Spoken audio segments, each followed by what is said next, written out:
तो चलिए हम बनाना करते हैं स्टार्ट। आज बनाते हैं हम स्ट्रेट 4 डॉट कुर्ती की कटिंग करना सीखते हैं कि 4 डॉट कुर्ती कैसे कट कर जाती है। जैसे कि मैंने ये कपड़ा ऑलरेडी बिछा लिया है। अब इसमें मेरे पास प्रिंटेड कपड़ा है ये, तो इसमें तो मैं एज इट इज़ ही बिछा लूँगी। अगर प्रिंटेड नहीं होता, अगर हमारे पास कोई और होता तो उसको 4 फोल्ड करके बिछाते या 2 फोल्ड करके। ये मैंने डबल फोल्ड में करके बिछा लिया है। जो मेरा आज का मेजरमेंट है उसकी जो तीरे की लंबाई है वो 15 इंच थी, तो 15 का हम आधा कर लेंगे हाफ़, यानी कि 7.5 इंच। मैं इसमें 7.5 एज इट इज़ लूँगी, क्योंकि जो मुझे बैक गला रखना है वो 4 से कम रखना है। अगर हम 4 से ज़्यादा गला रखते हैं तो उसके लिए हमें जो बैक गला है, जो हमारी ये चौड़ाई होती है तीरे की, इसको हम हाफ़ इंच कम करते चले जाते हैं। वो अकॉर्डिंग टू नेक होता है कि जितना डीप नेक होगा उतने ही हम तीरे को कम करते हुए चले जाते हैं। अब हमने जितना ही चौड़ा तीरा लिया है उतना ही हम नीचे से लेंगे 7.5 इंच। अब हमें जो कमर का निशान लगाती हूँ मैं 15 इंच पे लगाती हूँ, लेकिन इसमें मुझे क्या डालना है, डॉट डालनी है। तो पहले हम डॉट डालेंगे, उसके बाद हम निशान लगाएंगे कमर का। अब जितना हमारा तीरा है 7.5, उतना ही हमें नीचे से भी 7.5 ही लेना है। लेकिन जो हमारा फ्रंट है उसमें हमें हमेशा 1 इंच कम लेना होता है, क्योंकि जो फ्रंट होती है उसकी चौड़ाई हमारे पीछे के जो कंधा है उसकी चौड़ाई से कम होती है। अगर आपके पास शेपर है तो आप शेपर की हेल्प से भी इसकी गोलाई दे सकते हैं, अदरवाइज़ आप 1 इंच की जो निशान लेके उससे भी दे सकते हैं। अब जो मेरी अपर बस्ट है वो है 40 इंच। 40 में मैं 4 प्लस करूँगी तो हो जाएगी 44। 44 का हम फोर्थ लेंगे 11 इंच, तो यहाँ से मैं लूँगी 11 इंच। अब जो हमारी लोअर बस्ट होती है वो मैं 3 से 3.5 इंच की डाउन में लेती हूँ। ये हर किसी साइज़ के लिए 3 इंच आप ले सकते हो, जो ज़्यादा हैवी साइज़ उसके लिए 3.5 इंच। तो मैंने यहाँ 3.5 इंच लिया है। अब हमारी जो डट का निशान है वो 11 इंच पे है, तो हमें क्या करना है 11, और हमें जो यहाँ से 11 इंच पे निशान लगाना है। और जो हमें चौड़ाई लेनी है वो कितनी जितनी भी हमारी लोअर बस्ट होती है उसका 10 पार्ट लेना होता है। जैसे कि मेरी लोअर बस्ट थी 44, तो 44 का 10 हो गया 4.4, यानी कि 4.5 इंच। तो मैं यहाँ से कितने पे लूँगी, 4.5 इंच पे। अब यहाँ से हमें जो आगे डॉट डालनी है साइड की डॉट, उसके लिए हमें क्या करना है, जितनी भी हमारी जैसे कि 4.5 आई है उसका हमें हाफ़ लेना है। हाफ़ यानी कि 2.25 इंच, 2.25 को हमें आगे बढ़ाना है। आगे बढ़ा के हमें वहाँ से साइड डॉट डालनी है। अब जो साइड डॉट है वो हमने सीधी है। अब सीधी से हमें क्या करना है, उसको 1.5 इंच तक डाउन लेना है, क्योंकि जो मेरी चेस्ट का निशान और कमर का साइज़ है उसमें 4 इंच का गैप है। अगर 4 इंच का गैप है तो उसमें हमें 1.5 इंच लेनी है। अगर हमारा 6 इंच का गैप है तो इसमें हमें 2.25 लेनी है। अगर हमारे पास 8 इंच का गैप है तो उसमें हमें 1.5 इंच लेनी है। इसमें हमने 1 इंच डाउन लिया। डाउन लेने के बाद हमें उसमें प्लेट डालने के लिए आधा इंच का मार्जिन लेना है। हाफ़ इंच हम नीचे लेके उसको जहाँ से 1.5 और जो आधा इंच एक्स्ट्रा लिया है, 1 इंच एक्स्ट्रा लिया, हमने उसको प्लेट बना दी। प्लेट बना के हमें पिनअप ज़रूर करना है, क्योंकि जो हमारा पल्ला है वो हमारा ऊंचा हो जाता है 1 इंच। ठीक है, अगर हम बैक का पल्ला काटेंगे और हम पिनअप नहीं करेंगे तो जो हमारा बैक का पल्ला है वो छोटा हो जाएगा। तो इसलिए हमेशा याद रखें कि पहले डॉट डाल के हम इसको पिन ज़रूर करें।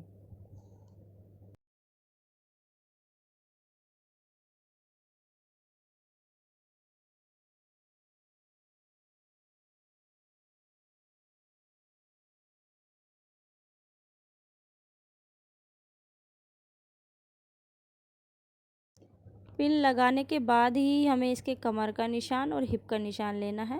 पिन लगाने के बाद हमने इसके कमर का निशान लेना 15 पे। मेरी कमर है 40 इंच, तो 40 का हो जाएगा 10, और हाफ़ इंच हमें मार्जिन का, यानी कि 10 एंड हाफ़ इंच। उसके बाद हमें हिप लेनी है। हिप हमें कमर से 7 इंच लेनी है। अगर आप कमर से लेते हो तो, अगर ऊपर से लेते हो तो 22 इंच, या और जो जिसकी कमर थोड़ी छोटी होती है उसके लिए 21 इंच। जो हमें बीच की डॉट डालनी है वो हमें कैसे डालनी है, जो 4.5 इंच पे हमने लिया था उसके वहाँ से लेके नीचे तक जो हमारा कमर का निशान है, कमर से नीचे 3.5 इंच, और कमर के ऊपर हमें 3.5 इंच, दोनों मिला के हमें 7 इंच की डॉट डालनी होती है बीच में। तो हम बीच में कितने इंच की डॉट डाल देंगे, 7 इंच की। कमर के नीचे हमें हर साइज़ के लिए 3.5 इंच लेना होता है आगे के लिए। पीछे के लिए अलग लेना होता है, वो मैं आपको बाद में बताऊँगी। अब हमें इसमें बीच में प्लेट डालनी है, जो हमारे आर्मोल की प्लेट आती है। तो आर्मोल की प्लेट जो हमारी डॉट पॉइंट है, दोनों जो हमारी प्लेट है और जो साइड की प्लेट है, उसके बीच का मिड लेना होता है, ताकि जो हमारी ये क्या आनी चाहिए, सी कर्व आना चाहिए। जो हमारी डॉट्स डलती हैं वो सी कर्व में डले। तो हम इन्हें दोनों के मिड का बीच का जो हमें डॉट लेनी होती है। अब हमारी तीनों प्लेट डल चुकी हैं। जो फोर्थ प्लेट है वो हमारी बैक वाले पार्ट में डलेगी। आगे हमारी फ्रंट में तीन ही प्लेट डलेंगी। अब हमें लगाने हैं इसमें फ़िटिंग के निशान। तो फ़िटिंग के निशान हमारे वो सेम है कि जो मेरी कमर थी वो थी 40, तो उसका मैं लूँगी 10, और जो मेरी हिप थी वो थी 46, तो उसका मैं लूँगी 11.5।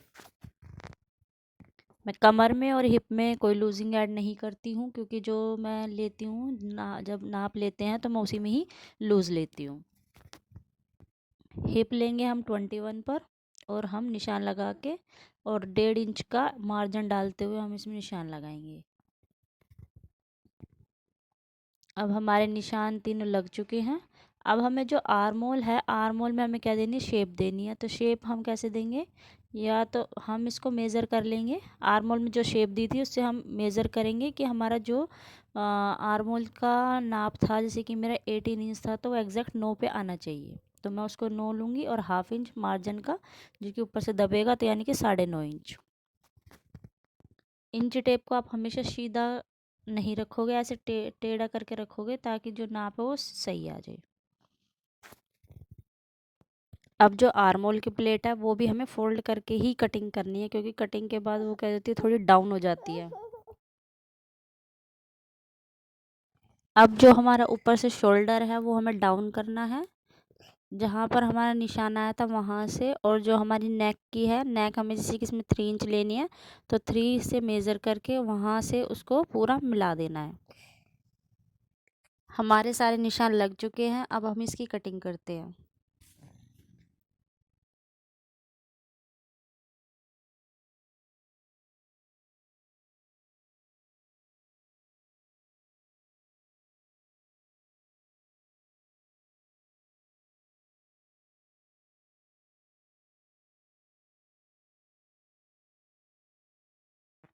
अब जो हमारे ये निशान है ये वन साइड है, तो हमें दूसरी साइड भी लगाने हैं, ठीक है। तो इसको हम, या तो ट्रेसिंग व्हील है आपके पास तो ट्रेसिंग व्हील से, या आप ऐसे पिन लगा के दूसरी साइड भी निशान ले सकते हो।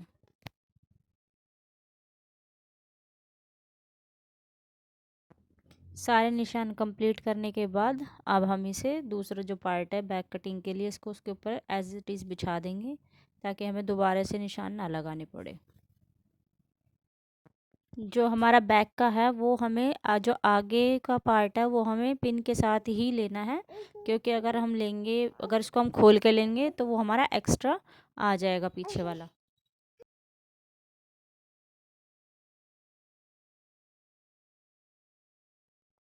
हमें बस इसमें क्या करना है, जो पीछे के आर्मोल है वो आधा इंच कटिंग करनी है, क्योंकि बैक के जो आर्मोल होते हैं वो ज़्यादा होते हैं आगे से। बस इसको बिछा के उस पर कटिंग करनी है हमें। और जो ऊपर से आर्मोल का जो हमारा मेज़रमेंट है 9 इंच, जो गोलाई में शेप आती है उसको हमें 9 इंच ही रखना है आगे पीछे से भी। और जो हमारा ऊपर का पार्ट होता है, जो हमारा बैक पार्ट होता है, वो आगे से थोड़ा बढ़ा हुआ होता है, आधा इंच। जो हमारे, क्योंकि हमारा पीछे से कम है गला, तो इसलिए इसको थोड़ा सा हम बढ़ा के ही लेंगे। और जब हम इसको बढ़ा के लेंगे फिर उसको हम इंच टेप से मेज़र कर लेना, तो वो पूरा 9 ही बैठेगा आपका। हम इसमें इसलिए बढ़ा के ले रहे हैं क्योंकि ये हमारा जो पीछे का गला है वो 4 इंच है, या 4 से कम होता है। अगर हमारा गला लंबा होगा, मतलब बड़ा होगा पीछे का, तो हम इसको इक्वल भी ले सकते हैं। अब हम इसकी कटिंग कर लेंगे। अगर आपको मेरी वीडियो अच्छी लगती हो तो प्लीज़ लाइक शेयर सब्सक्राइब ज़रूर करें। बेल आइकन दबाना ना भूलें। बैक की कटिंग करने के बाद हमें इसमें क्या करना है, पीछे की प्लेट्स डालनी है। तो पीछे की प्लेट्स हम सेम डालेंगे जैसे कि आगे की हमने बीच में डाली थी 11 इंच पे। 11 से 3 ऊपर और 3.5 इंच नीचे लेना है। कोई 3, 3.5 या 4, बस इससे ज़्यादा हमें नहीं लेनी। तो टोटल 7 इंच हो जाएगी, 3 ऊपर 4 नीचे 7 इंच की। सेम दोनों साइड डालनी है। अब हम इसको प्लेट्स डाल लेंगे। ऐसी ही वीडियो देखने के लिए मेरे चैनल को सब्सक्राइब ज़रूर करें। Thank you so much watching for my video. Bye bye.